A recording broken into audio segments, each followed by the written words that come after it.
many places around the world, companies are now demanding that any candidate that is submitted must show proof of double vaccination.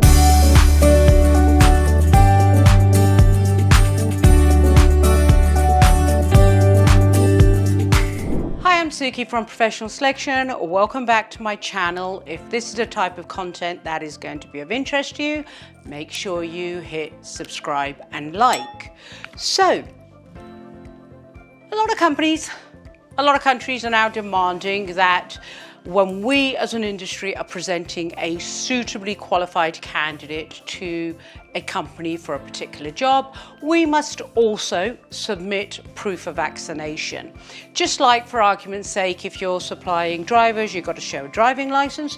Now we've got to show the proof of vaccination. I think that's a real slippery road for our industry. And here's why. My concern is we are seen as the vaccination police, which we are not.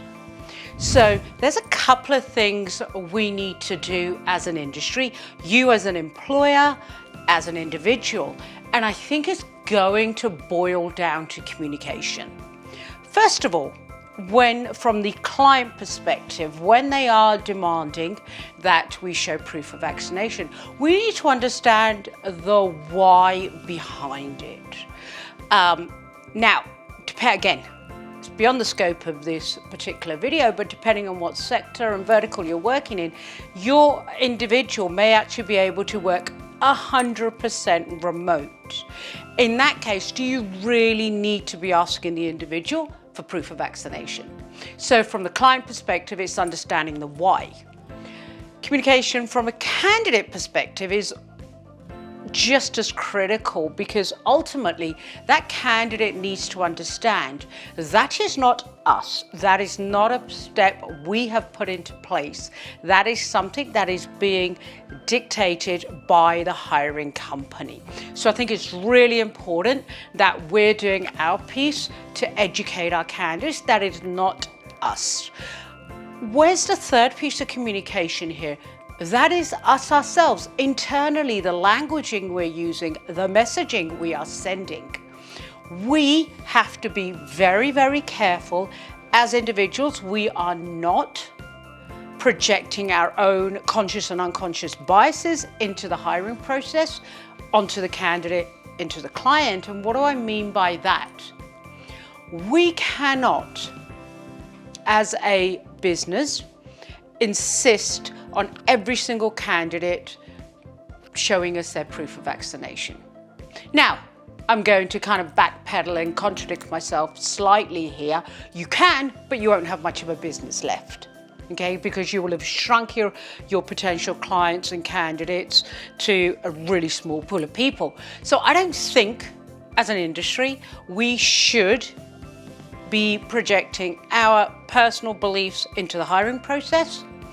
And we've got to be very, very careful when we're talking to candidates that the candidate does not take away from any conversation that it is us asking them for the vaccination as opposed to the hiring company. Because ultimately, you may not be able to present an amazing candidate to a particular company because of the vaccine situation. But that doesn't mean that's a bad candidate. Doesn't mean it's a bad candidate. Pre-COVID, we would have worked with that individual. So now it comes down to how do we as an industry help that particular candidate get a job. Now, in the simple example that I've used, I don't know, the law's changing and pretty seems like every single day, but as I'm recording this in the here and now, that individual can work remotely from home 100%. So as an industry, if it's a great candidate, let's try and get those clients as well who can actually allow the individual to be working from home 100%. Because, as I said, we have to be very, very careful that we're not seen as the COVID police, the vaccination police, because I just think that's going to do so much damage to our industry. So, guys, what am I saying? I'm saying whatever the law is in your particular region, you need to be following the law. When you're talking to your client about candidates, explore the need. Must this person be vaccinated, or is it really a nice to have? In other words, can this individual work from home? Your candidates, make sure your candidates understand it is not you. It is not us as an industry, and you are going to try and help them find a job, assuming they're a great candidate. And last but not least, internally, make sure we are constantly checking ourselves and just making sure that we are not projecting our personal beliefs onto a candidate, onto a client, into the hiring process. Now, I am sure there are many of you that are going to completely disagree with me. Feel free to leave a comment below and help me understand why. Now, you may actually want to speak to me about this. Again, no worries. Send me an email. There's my email address. Send me an email and we can arrange to jump on a call.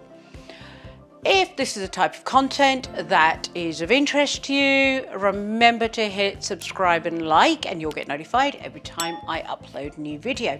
On that note, guys, I will see you in the next video. Bye for now.